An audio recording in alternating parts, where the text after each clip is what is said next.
أشهد أن لا إله إلا الله وحده لا شريك له وأشهد أن محمدا عبده ورسوله أما بعد فأعوذ بالله من الشيطان الرجيم بسم الله الرحمن الرحيم الحمد لله رب العالمين الرحمن الرحيم مالك يوم الدين إياك نعبد وإياك نستعين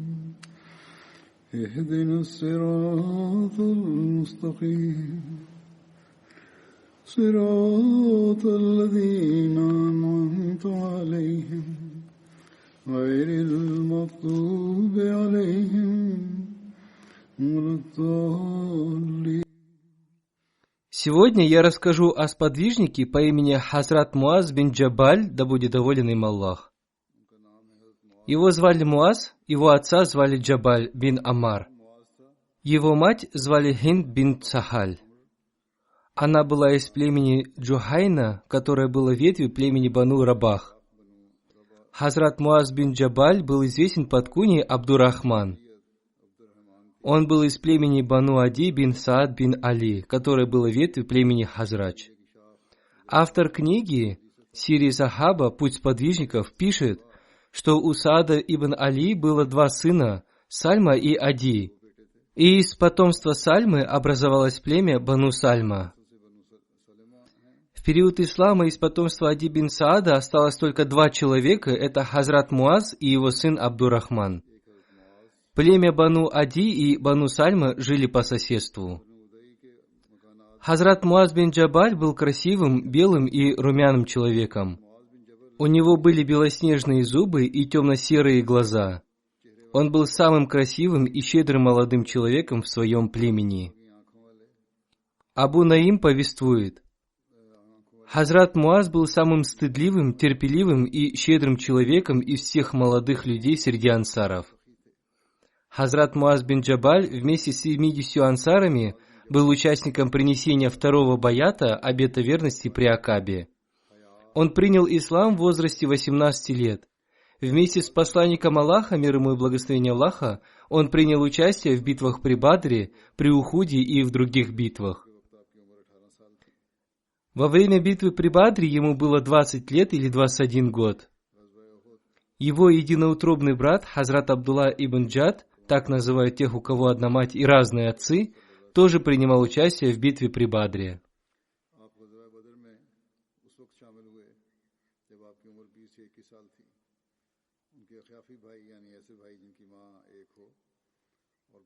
Согласно книге Усудуль Габа, его брата звали Сахаль ибн Мухаммад ибн Джад. Он был из племени Бану Сальма, поэтому оно считало его своим. Когда мусульмане совершили переселение в Медину, посланник Аллаха, мир ему и благословение Аллаха, сделал побратимами Хазрата Абдуллу ибн Масуда и Хазрата Муаза ибн Джабаля. Эта информация была взята из разных исторических книг.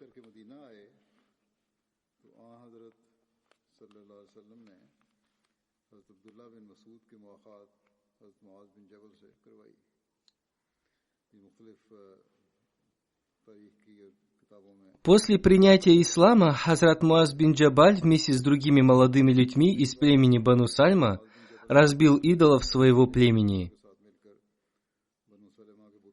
Я уже говорил об этом, когда упоминал об одном из подвижников, который разбил своих семейных идолов, и сегодня я вновь коснусь этой темы. Хазрат Амр бин Джамух сделал идола из дерева, назвал его манатом и очень боготворил его. Во время принесения второго баята, обета верности, при Акабе, несколько молодых людей из племени Бану Сальма приняли ислам и среди них был и Хазрат Муаз бин Джабаль, да будет доволен им Аллах. Сын Хазрата Амра ибн Джамуха, Муаз ибн Амр, тоже принес обет верности. Об этом событии я упоминал в связи с Хазратом Муазом ибн Амром.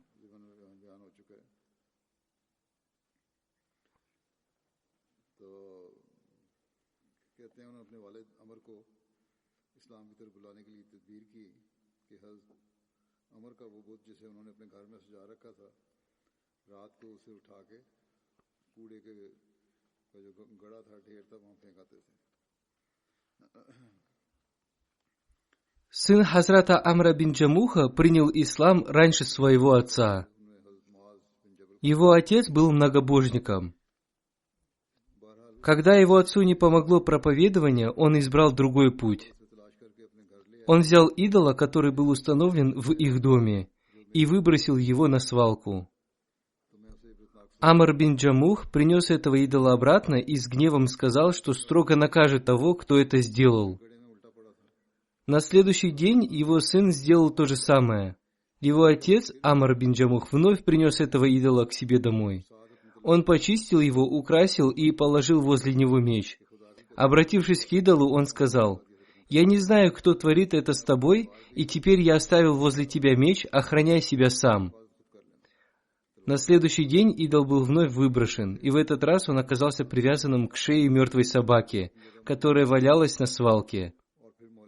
Увидев это, Амр бин Джамух подумал и пришел к выводу, что если этот идол, которого он считал Богом, не может защитить даже себя, несмотря на то, что он положил возле него меч, то как он мог защитить его?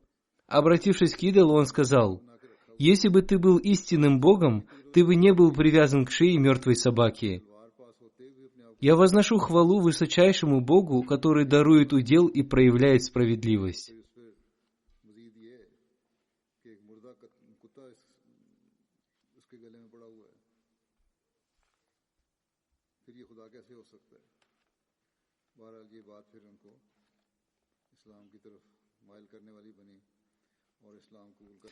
О безграничной любви Хазрата Муаза к посланнику Аллаха, мир ему и благословение Аллаха, мы можем узнать из события, которое произошло во время битвы при Ухуде. Когда посланник Аллаха, мир ему и благословение Аллаха, вернулся в Медину, он услышал, как оплакивали погибших. Посланник Аллаха, мир ему и благословение Аллаха, спросил: «Кто это?» Сподвижники ответили, что это женщины ансаров, которые оплакивают своих мучеников. Посланник Аллаха, мир ему и благословение Аллаха, спросил их: «Неужели никто не оплакивает Хамзу?» И после этого он вознес мольбу о прощении Хазрата Хамзы.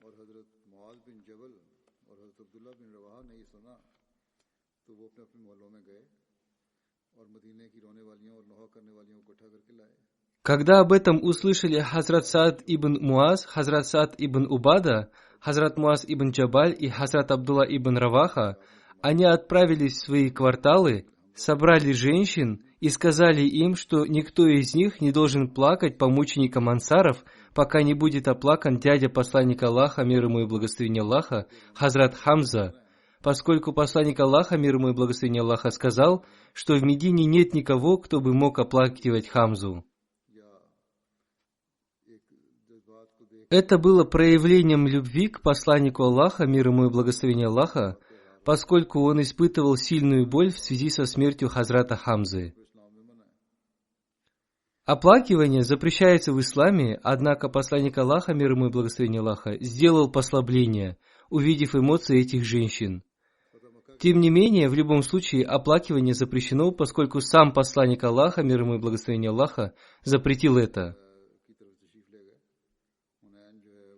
После победы над Меккой, когда посланник Аллаха, мир ему и благословение Аллаха, отправился в Хунайн, долина, которая находится возле Тайфа, к северу-востоку от Мекки, он оставил Хазрата Муаза в Мекке для обучения людей исламу и Корану.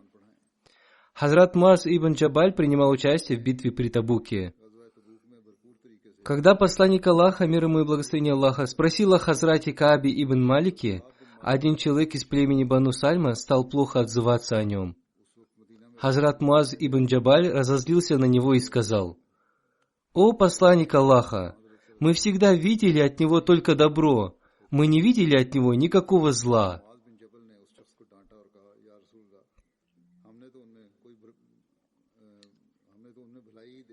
В этом и состояло их прекрасное качество не говорить плохо за спиной человека. Катада повествует: «Я слышал от Хазрата Анаса, что во времена посланника Аллаха, мир ему и благословение Аллаха, 4 человека собрали и сохранили священный Коран. Все они были ансарами. Это были Хазрат Муаз ибн Джабаль, Хазрат Убай ибн Кааб, Хазрат Зайд ибн Сабит и Хазрат Абу Зейд, который был дядей Хазрата Анаса, да будет доволен ими Аллах. Хазрат Абдулла ибн Амр повествует: посланник Аллаха, мир ему и благословение Аллаха, изрек: изучайте Коран у 4 человек. Это Абдуллах ибн Масуд, Салим, Муаз ибн Джабаль и Убай ибн Кааб.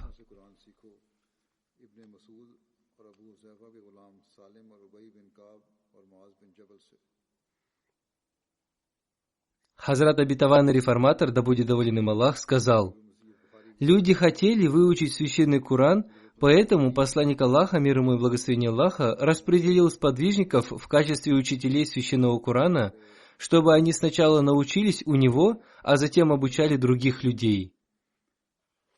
Эти 4 сподвижника обладали высоким статусом учителей священного Корана. В их обязанность входило изучение священного Корана у посланника Аллаха, мир ему и благословение Аллаха, с последующим обучением ему других людей. После них были и другие сподвижники, которые обучали людей. Этими 4 учителями были Хазрат Абдулла ибн Масуд, Хазрат Салим Мауля Аби Хузайфа, Хазрат Муаз ибн Джабаль, Хазрат Убай ибн Кааб. Первые 2 из них были мухаджирами, переселившимися из Мекки, а остальные 2 были ансарами. Хазрат Абдулла ибн Масуд был наемным работником, Хазрат Салим был освобожденным рабом, Хазрат Муаз ибн Джабаль и Хазрат Убай ибн Кааб были вождями племен Медины. Посланник Аллаха, мир ему и благословение Аллаха, назначил для каждой группы людей учителей священного Корана. В одном из хадисов посланник Аллаха, мир ему и благословение Аллаха, изрек: изучайте Коран у 4 человек.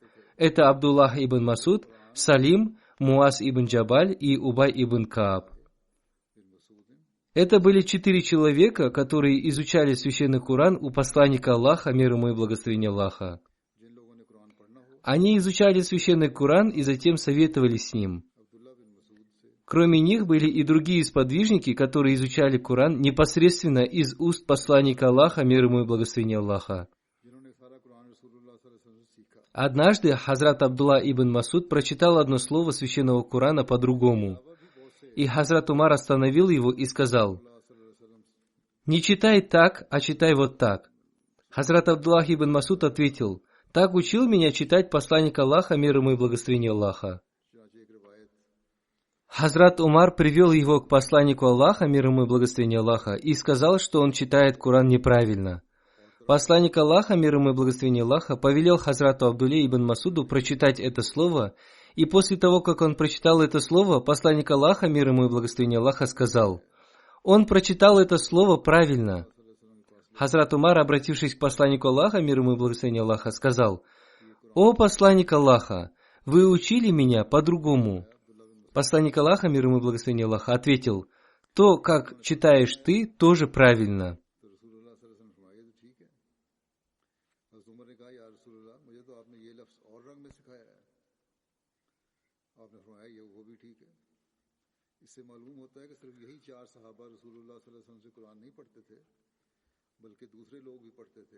Посланник Аллаха, мир ему и благословение Аллаха, изрек: самым милосердным в моей умме является Хазрат Абу Бакр. Самым строгим в отношении религии является Хазрат Умар. Самым щедрым и стыдливым Хазрат Усман. Самым знающим о том, что является харамом и халялем, запретным и дозволенным, является Муаз ибн Джабаль. Самым знающим об обязательном в религии, фарзе, является Зейд ибн Сабит.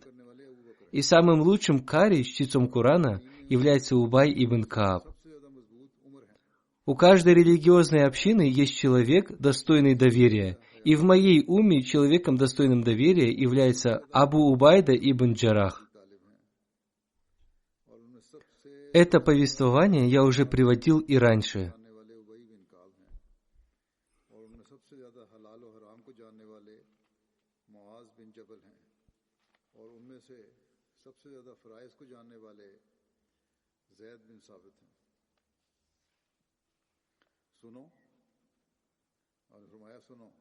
हर उम्मत के लिए एक अमीन होता है और इस उम्मत का अमीन अबू उबैदा बिन जर्राह है। ये रवायत पहले भी कुछ बयान हो चुकी है।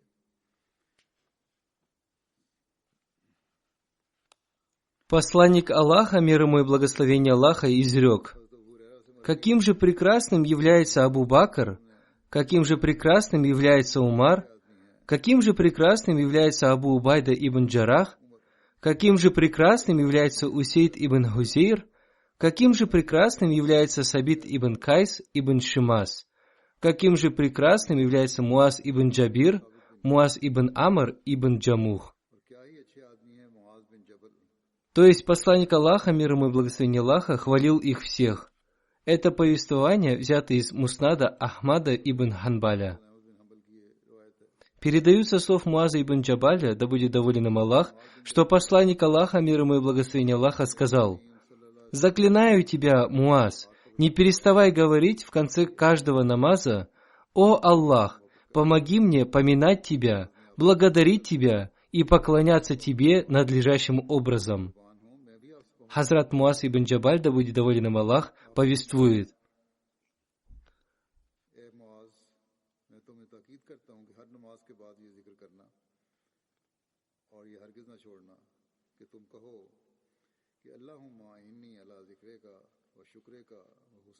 посланник Аллаха, мир ему и благословение Аллаха, спросил меня: «Разве ты не желаешь, чтобы я рассказал тебе об одной из дверей рая?» Я ответил: «Почему нет, о посланник Аллаха?» Посланник Аллаха, мир ему и благословение Аллаха, сказал: «Ля хуаля валя куата иля биллях». Нет силы и мощи ни у кого, кроме Аллаха.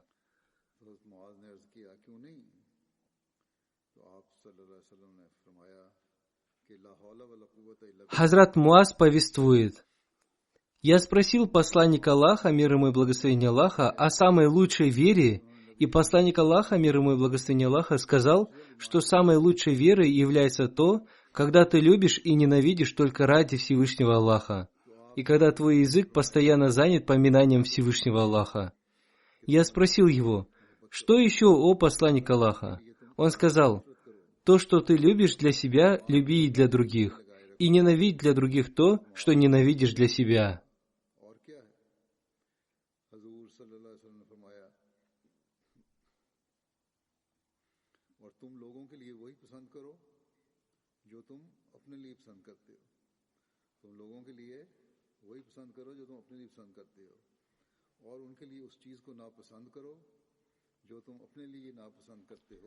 Хазрат Джабир ибн Абдуллах повествует: Хазрат Муаз сначала совершал намаз вместе с посланником Аллаха, мир ему и благословение Аллаха, и затем возглавлял молитву в своем квартале. Это повествование взято из Сахих Бухари.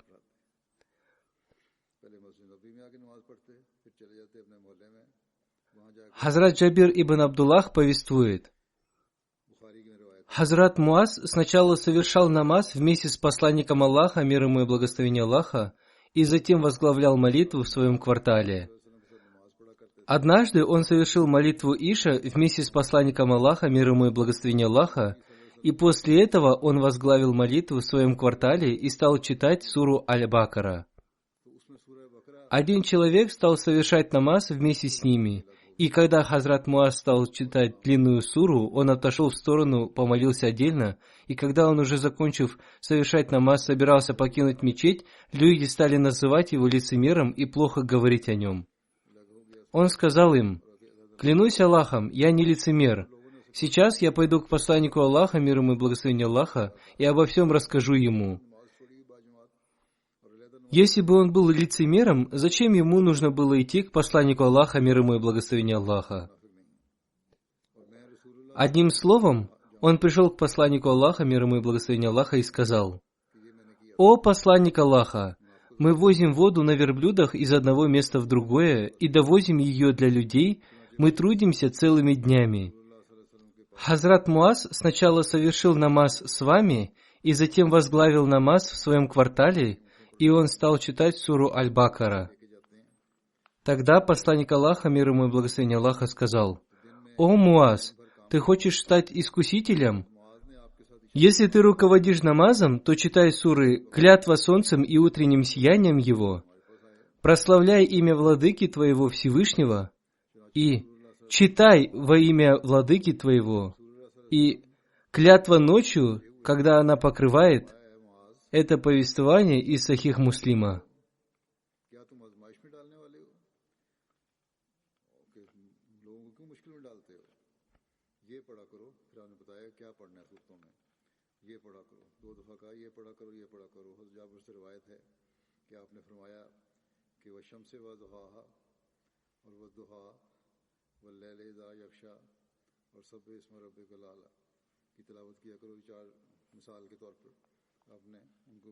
В одном из повествований Сахих Бухари Хазрат Джабир ибн Абдуллах Ансари повествует: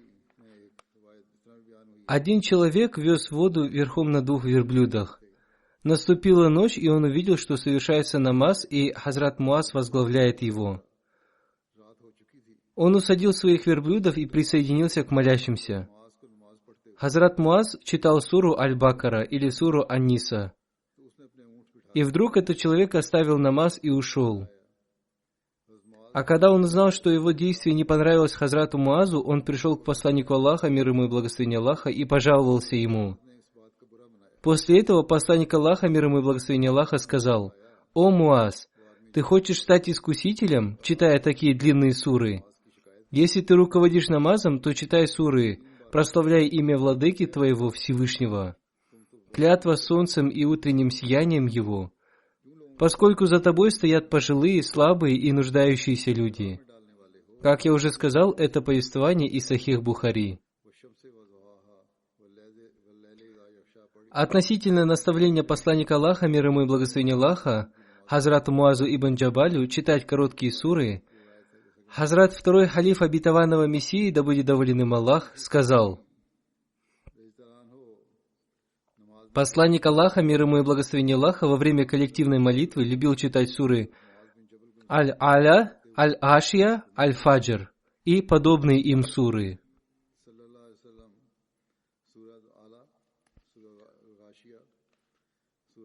В Сунан Ан-Насаи Джабир повествует: однажды, когда Хазрат Муаз ибн Джабаль возглавлял намаз, один человек присоединился к нему и стал совершать за ним намаз.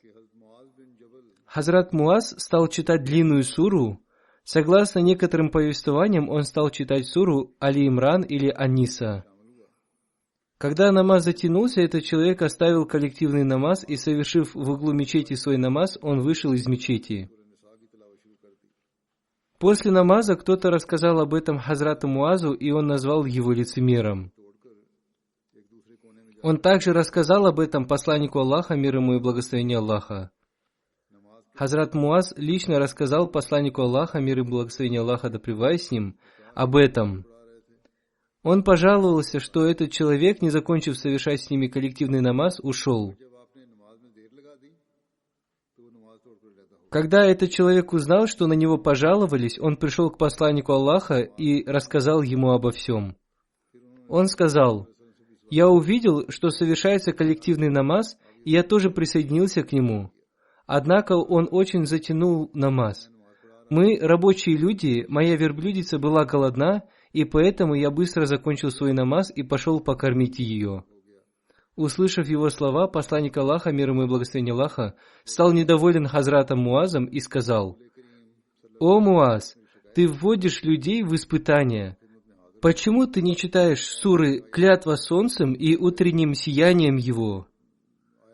Прославляй имя владыки твоего Всевышнего и читай во имя владыки твоего и клятва ночью, когда она покрывает. Почему ты читал длинные суры?» Это значит, что посланник Аллаха, мир ему и благословение Аллаха, считал эти суры средними по длине. Несомненно, иногда нужно читать и длинные суры, а во время болезни и короткие суры, но суры читать, которые наставлял посланник Аллаха, мир ему и благословение Аллаха, являются средними по длине.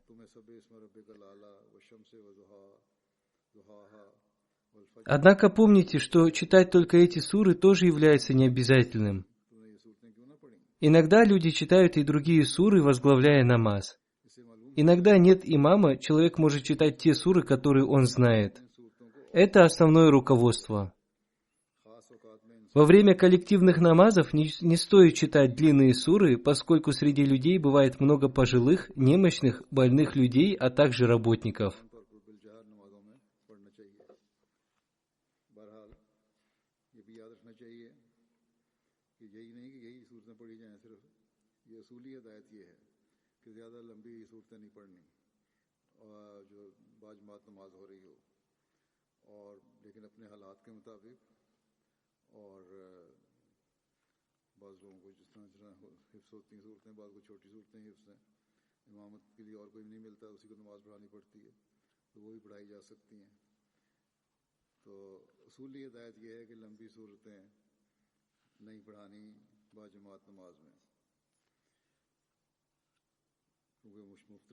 Хазрат Муаз ибн Джабаль повествует: «Однажды я находился верхом с посланником Аллаха, мир ему и благословение Аллаха, и сидел позади него в седле.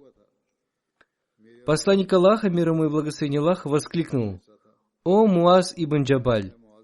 Я ответил: «Лабейк, я перед тобой, о посланник Аллаха, и счастлив служить тебе». Спустя некоторое время посланник Аллаха вновь воскликнул: «О Муаз ибн Джабаль!» Я ответил: «Лабейк, я перед тобой, о посланник Аллаха, и счастлив служить тебе». Спустя некоторое время посланник Аллаха вновь воскликнул: «О Муаз ибн Джабаль!» Я ответил: «Лабейк, я перед тобой, о посланник Аллаха, и счастлив служить тебе». Затем он сказал: «Знаешь ли ты, каково право Аллаха по отношению к его рабам и каково право рабов по отношению к Аллаху?»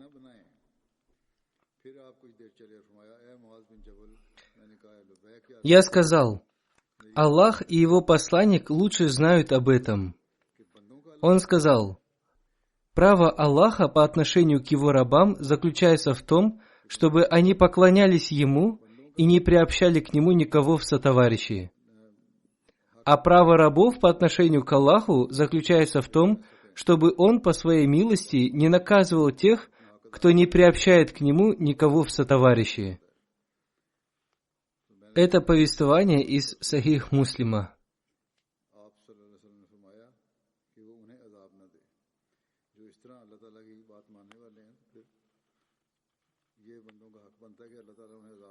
Хазрат Муаз ибн Джабаль повествует: «Мы были в одной из поездок вместе с посланником Аллаха, мир ему и благословение Аллаха.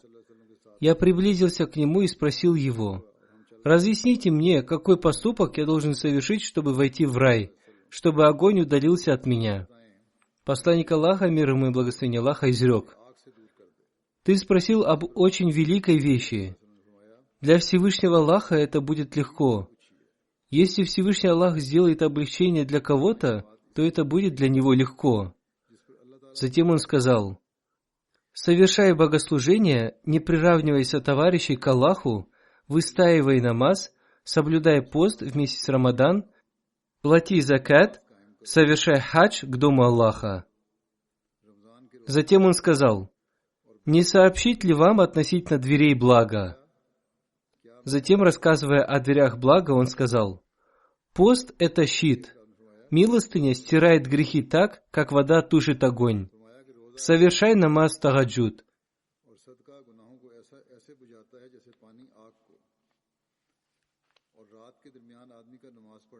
Затем он прочитал аят священного Корана.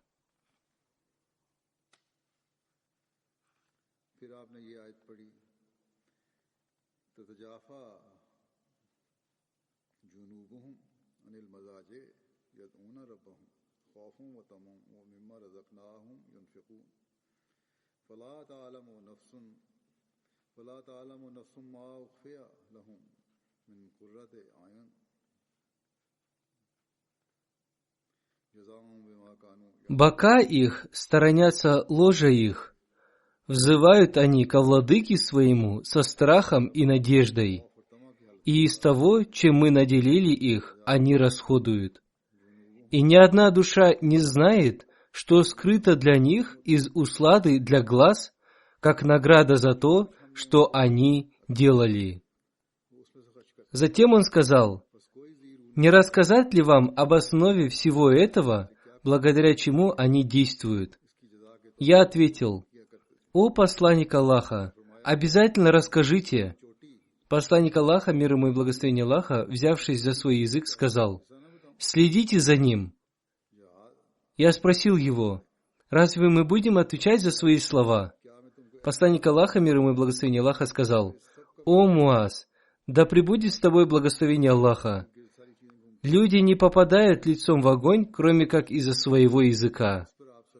То есть, своими словами вы иногда можете нанести раны другим. Иногда некоторые люди, проявляя свои эмоции, причиняют другим мучения, и по этой причине рождаются смуты. Существует множество злосчастных вещей, которые рождаются из-за языка. Поэтому посланник Аллаха, мир ему и благословение Аллаха, сказал, что человек по этой причине попадает в огонь лицом. Так что всегда следите за своим языком и старайтесь говорить хорошие слова.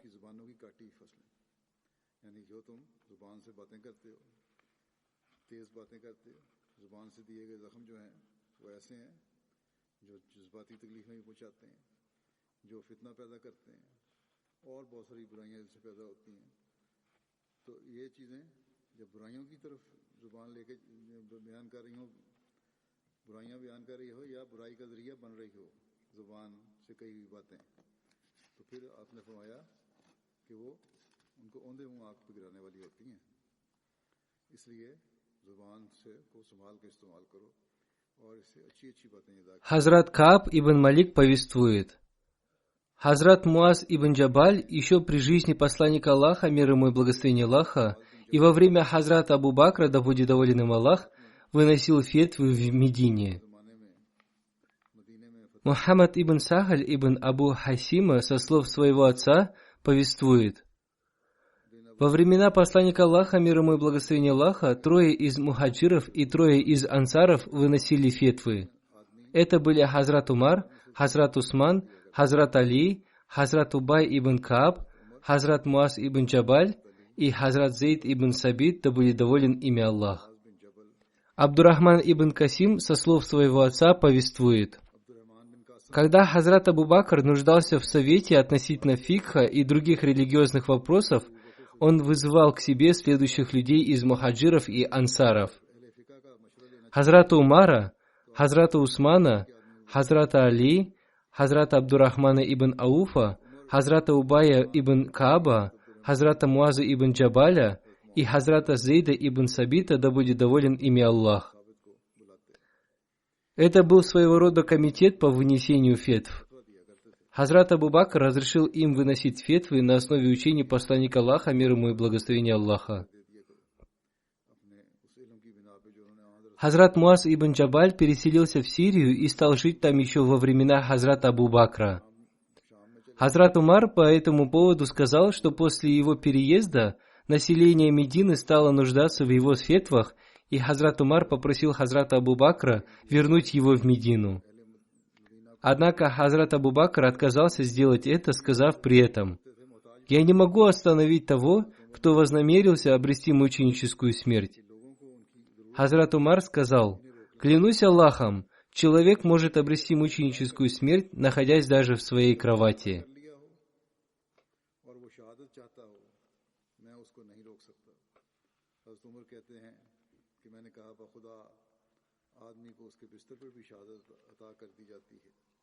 Саур ибн Язид повествует: Хазрат Муаз ибн Джабаль ночью во время совершения молитвы Тахаджуд возносил следующую мольбу: «О Аллах, мои глаза спят, звезды сияют. Ты же вечно живой и вездесущий. О Аллах, я недостоин рая и не могу избегнуть огня, я имею слабость в этом. О Аллах, наставь меня на прямой путь, возврати мне эту истину в день воскресения. Воистину, ты не нарушаешь своих обещаний. Посмотрите, какой это достойный страха и богобоязненности статус. Передают со слов Анаса, да будет доволен им Аллах, что однажды, когда посланник Аллаха, мир ему и благословение Аллаха, ехал верхом, а позади него в седле сидел Муаз ибн Джабаль, пророк, мир ему и благословение Аллаха, сказал: «О Муаз!» Муаз отозвался: «Лабейк, я перед тобой, о посланник Аллаха, и счастлив служить тебе». Пророк, мир ему и благословение Аллаха, снова сказал: «О Муаз!» И Муаз снова отозвался: «Лабейк, я перед тобой, о посланник Аллаха, и счастлив служить тебе». Это повторилось трижды. И затем пророк, мир ему и благословение Аллаха, сказал: «Аллах запретит огню касаться любого, кто засвидетельствует, что нет никого достойного поклонения, кроме Аллаха, и что Мухаммад посланник Аллаха, искренне веруя в это сердцем своим». Муаз спросил: «О посланник Аллаха, не сообщить ли мне об этом людям, чтобы они порадовались?» Он сказал: «Тогда они только на это и будут надеяться». И Муаз сообщил людям об этом разговоре лишь незадолго до своей смерти, считая дальнейшее молчание грехом. То есть он думал о том, что для него будет грехом, если он не передаст слова посланника Аллаха, мир ему и благословение Аллаха, дальше, знающим людям. Он не говорил об этом никому, будучи здоровым, но он передал их, находясь при смерти.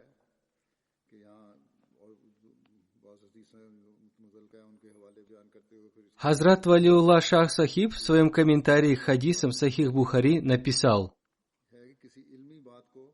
«Эти слова имеют глубокий смысл, и поэтому он просил передавать их только знающим и особым людям. Если об этом узнают простые люди, то они не смогут понять их истинный смысл, и это может причинить им вред. Если сказать им, что нужно только произносить калиму «Ля иляха илlallah», нет никого достойного поклонения, кроме Аллаха, то они смогут считать это достаточным и не предпринимать никаких других действий. Сегодня мусульмане являются мусульманинами только на словах, они произносят только калиму и считают, что больше не нуждаются в каких-либо действиях.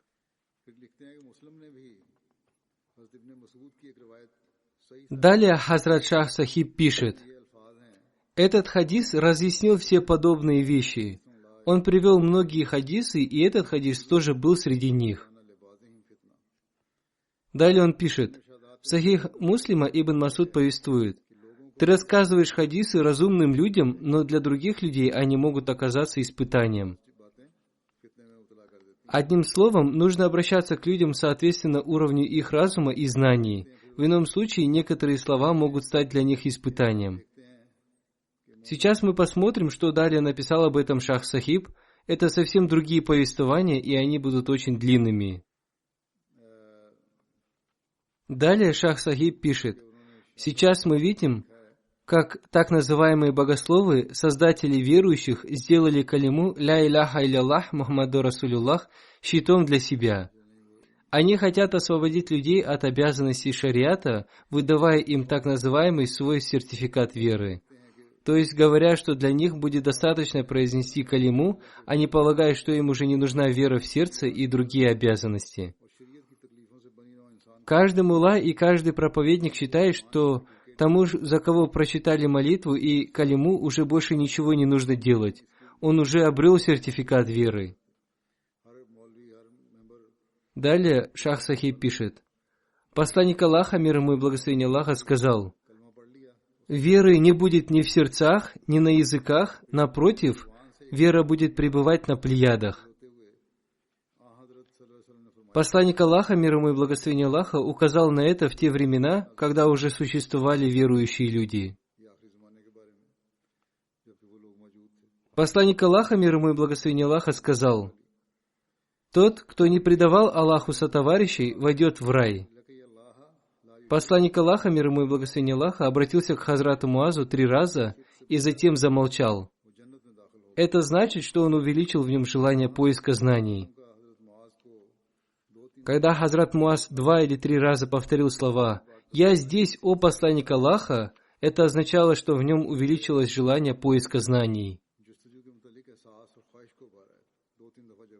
Далее Шах Сахиб пишет, он, то есть посланник Аллаха, мир ему и благословение Аллаха, повторил эти слова для того, чтобы они оказали на него влияние. Чтобы он хорошо запомнил это, он повторил свои слова 3 раза. Хазрат Муаз с большим уважением относился к словам посланника Аллаха, мир ему и благословение Аллаха, и, находясь при смерти, он передал его слова другим людям, чтобы на нем не было греха на то, что он не передавал слова посланника Аллаха, мир ему и благословение Аллаха, чтобы Всевышний Аллах не сказал ему, что он имел знания и не передал их другим людям. Поэтому он и передал их, как минимум, знающим людям.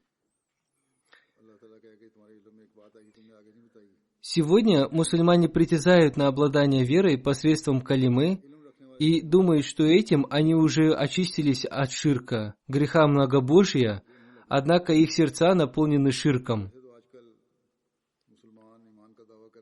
Сегодня даже великие проповедники, если посмотреть на обстоятельства их жизни, тоже полагаются на мирские вещи. Хадис, в котором изрекается, что ад запрещен для тех, кто произнес калиму, разъясняет, что награду или наказание дарует только Всевышний Аллах, и не дело человека выносить фетвы о том, является какой-то человек мусульманином или нет. Такие фетвы противоречат священному Корану, так же, как сегодня месяц Рабиуль-Аваль, празднование ими дня рождения посланника Аллаха, мир ему и благословение Аллаха. Основное правило состоит в том, что мы должны усвоить для себя образ жизни и учение посланника Аллаха, мир ему и благословение Аллаха. Не следует только называть себя мусульманином. Более того, вы должны оставить это на суд Всевышнего Аллаха. Такого рода вещи могут стать причиной довольства посланника Аллаха, мир ему и благословение Аллаха, и это будет радостью и довольством этой уммы. Читая Дуруд Шариф, то есть призывая благословение на посланника Аллаха, мир ему и благословение Аллаха, нужно благодарить Всевышнего Аллаха и молить Его о том, чтобы Он не остановил развитие ислама и сохранил его наследие. Всевышний Аллах, согласно своему обещанию и пророчеству посланника Аллаха, мир ему и благословение Аллаха, не спаслал Хазрата обетованного Мессию, мир ему, для оживления своей религии, и он сообщил нам об истинности калимы и важности соблюдения шариата, чтобы мы поистине защитили себя от огня ада. Пусть Всевышний Аллах даст разум тем, кто отрекся от Хазрата обетованного Мессии, мир ему, и чтобы они поняли эти слова. Пусть будет так, чтобы и мы тоже поняли истинное учение ислама и калимы, и чтобы мы стали из тех, кто действует согласно этому учению.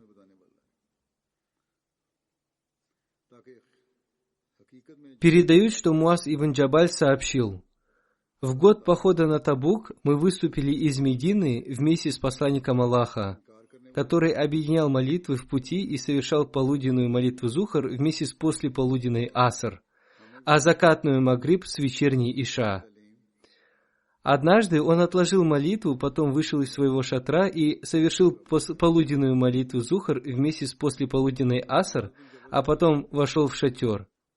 Потом он снова вышел, совершил закатную молитву Магриб вместе с вечерней Иша, и потом сказал: «Если пожелает Всевышний Аллах, вы достигнете находящегося в Табуке источника завтра, но не раньше того времени, когда будет уже светло.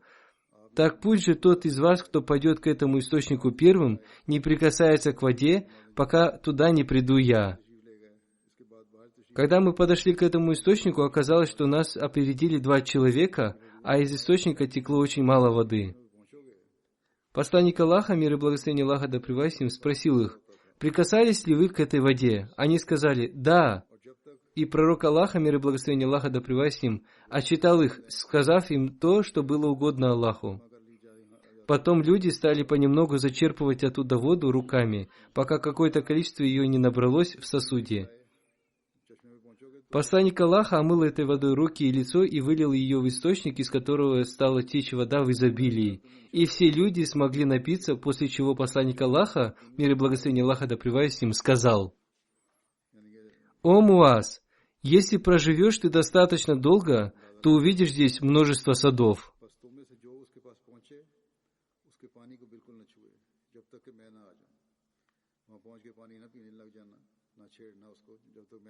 Из книг хадисов мы узнаем о том, что эти чудеса произошли в то время, когда посланник Аллаха, мир ему и благословение Аллаха, прибыл в местность под названием Табук.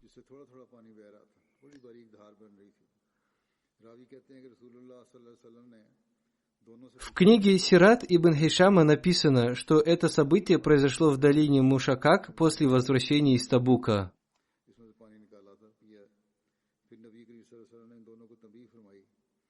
Хазрат имам Малик в своей книге Муватта тоже описал это событие.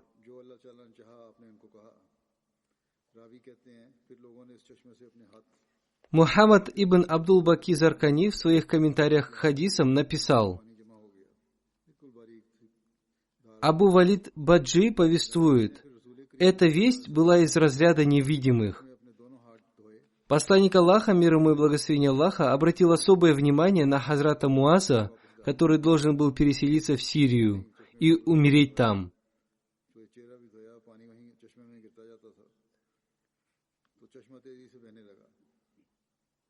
Посланник Аллаха, мир ему и благословение Аллаха, посредством откровения узнал о том, что Хазрат Муаз увидит это место, и это место из-за благословения посланника Аллаха, мир ему и благословение Аллаха, превратился во множество садов и деревьев. Аллама ибн Абдул-Бар со слов Ибн Васа повествует: «Я увидел, что вся эта местность была в деревьях. Там было столько зелени, что я подумал, что так будет продолжаться вплоть до самого судного дня». Таким же было и пророчество посланника Аллаха, мир ему и благословение Аллаха. В книге «Атлас Сиратун Наби» написано о том, что глава учреждения шариата Табука сказал: «Это проистекает вот уже в течение 1375 лет. Спустя некоторое время люди пробурили там воду и установили трубной водопровод. Они установили там почти 25 трубных колодцев, и вода из этих источников перешла в эти колодцы, и этот источник засох. Затем мы подошли к одному из таких колодцев и увидели там 4-5-дюймовую трубу. Из этой трубы без какой-либо механики текла вода. Нам сказали, что каждый колодец находится в таком положении. Благословение чуда посланника Аллаха, мир ему и благословение Аллаха, состоит в том, что сегодня в Табуке так много воды, что кроме Медины и Хайбара мы нигде больше не видели столько воды.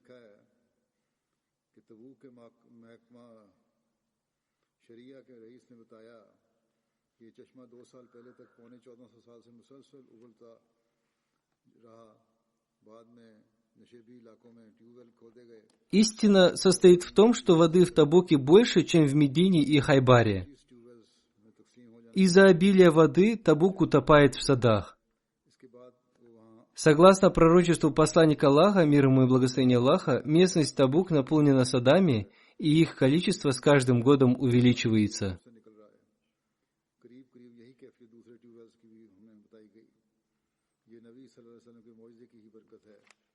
Иншаллах, я продолжу свой рассказ в следующей пятничной молитве.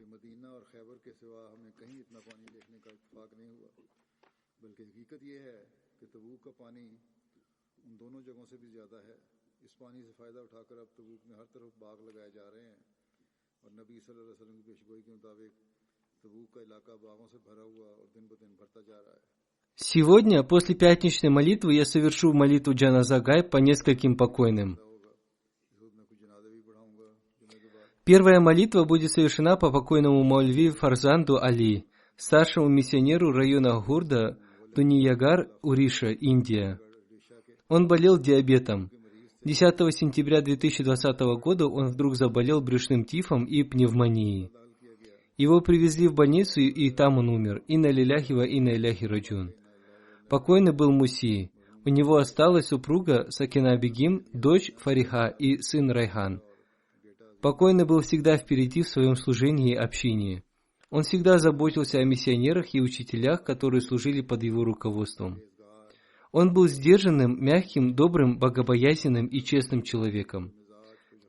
В 1980 году он поступил в Джамию Ахмадия в Кадьяне и закончил свою учебу в 1988 году. Он служил общине в течение 32 лет, глубоко осознавая свое посвящение служению религии. Посредством него в разных местах люди принимали Ахмадият и создавали там новые общины. Его супруга Сакина Бегим пишет: Маульви Сахиб говорил, что в первый раз он был назначен миссионером в район Харьяна. Там не было мусульман Ахмади, и это место не было каким-то особым местом. Он ездил по всему району и проповедовал там, и он открыл там миссионерский центр. Однажды он отправился в одну из деревень с целью проповедования, и там один местный житель сказал ему: «Моя буйволица не дает молока, и если ваша община правдива, помолитесь и подуйте на воду, и я дам ее в своей буйволице, чтобы она дала молоко. Если случится это чудо, то вся моя семья вместе со мной примет Ахмадият». Маульви Сахиб прочитал над водой суру Аль-Фатиха, Дуруд Шариф, несколько молитв и передал воду этому человеку. Затем он сел под деревом и всю ночь молился со словами: «О Аллах, яви им чудо ради истинности и правдивости Твоего обетованного Мессии». Утром этот человек пришел с ведром молока и сказал: «Маульви Сахиб, мы очень рады, что наша буйволица дала молоко. Мы поняли, что Ахмадият – это истина, и мы принимаем его».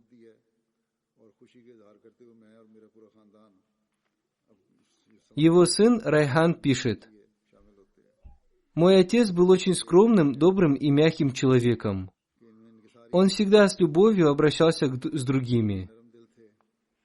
Он всю жизнь прослужил общине только ради довольства Всевышнего Аллаха. Он всегда выполнял все повеления халифа времени и наставлял в этом и нас. Он всегда любил нас. Несмотря на свою занятость в служении общине, он всегда помогал нашей матери в домашних делах. Он всю жизнь совершал молитвы и наставлял нас в этом. Он всегда наставлял нас идти по прямому пути. Все миссионеры и учителя, которые служили вместе с ним, говорили, что он был примерным проповедником. Согласно их словам, они никогда не видели его находящимся в ярости. Следующая молитва будет совершена по покойному Абдулле Мусико Сахибу, местному миссионеру из Малайзии.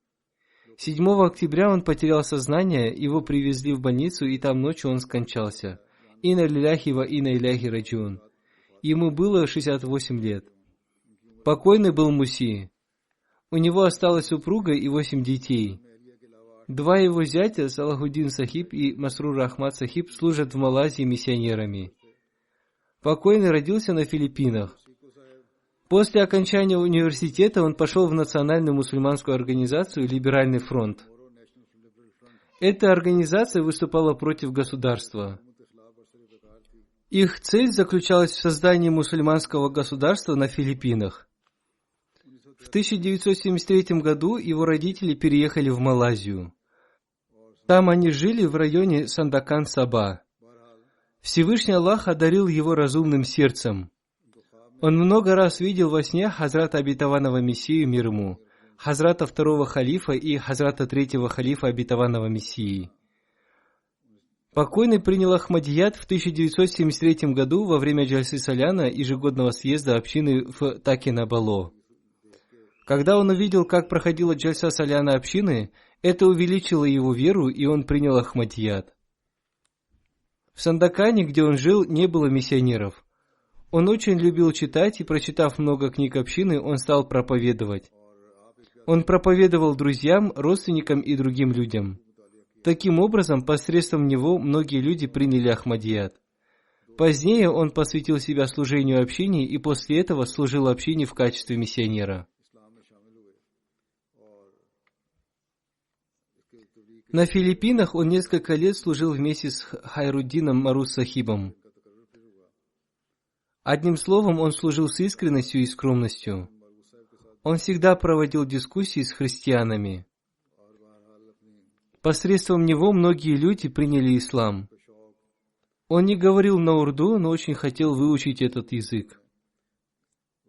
Он знал несколько поэм и отдельные части поэм. Он был очень гостеприимным человеком. Когда люди приходили на пятничную молитву, он всегда угощал их. Он был очень дисциплинированным человеком и всегда хотел, чтобы каждый человек соблюдал дисциплину. Также он воспитывал и других людей. В течение нескольких лет ему было трудно ходить, но несмотря на свою болезнь, он продолжал служить.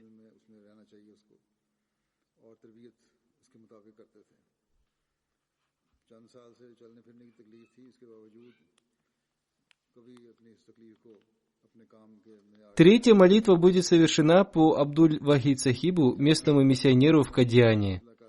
Он умер 12 сентября в возрасте 56 лет. Инна лилляхи ва инна иляхи раджун. Он был родом из христианской семьи.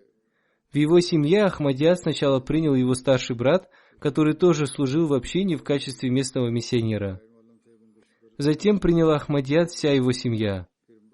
После принятия Ахмадията он поступил в Джамиатуль Мубаширин. Проучившись там 3 года, он проповедовал в разных районах Индии. Он также служил в разных местах в Кадиане. Он был очень трудолюбивым и послушным человеком. Он очень хорошо проповедовал. В Кадиане посредством него Ахмадият приняли 3 христианские семьи и 3 семьи из числа мусульман не Ахмади. 2 человека из этих семей стали муси. Это значит, что они не только приняли Ахмадият, но и развились в добрых делах. Он оставил супругу, сына и 2 дочерей. Его сын в этом году закончил Джамия Ахмадия, Ахмадийский университет, и стал миссионером. Пусть Всевышний Аллах простит и помилует их. Пусть их потомство продолжит их добродетели согласно воспитанию и желанию их родителей. Пусть они станут истинными помощниками Ахмадийского халифата, то есть теми из них, кто посвятил свою жизнь служению религии. Пусть Всевышний Аллах простит и смилуется над ними.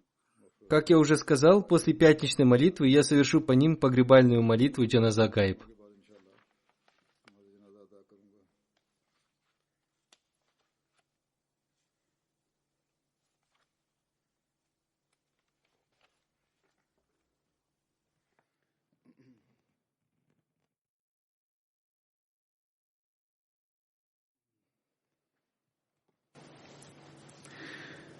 الحمد لله نحمده ونستعينه ونستغفره ونؤمن به ونتوكل عليه ونعوذ بالله من شرور أنفسنا ومن سيئات أعمالنا من يهده الله فلا مضل له ومن يضلل فلا هادي له ونشهد أن لا إله إلا الله ونشهد أن محمدا عبده ورسوله عباد الله رحمكم الله إن الله يأمر بالعدل والإحسان وإيتاء ذي القربى وينهى عن الفحشاء والمنكر والبغي يعظكم لعلكم تذكرون اذكروا الله يذكركم وادعوه يستجب لكم ولذكر الله أكبر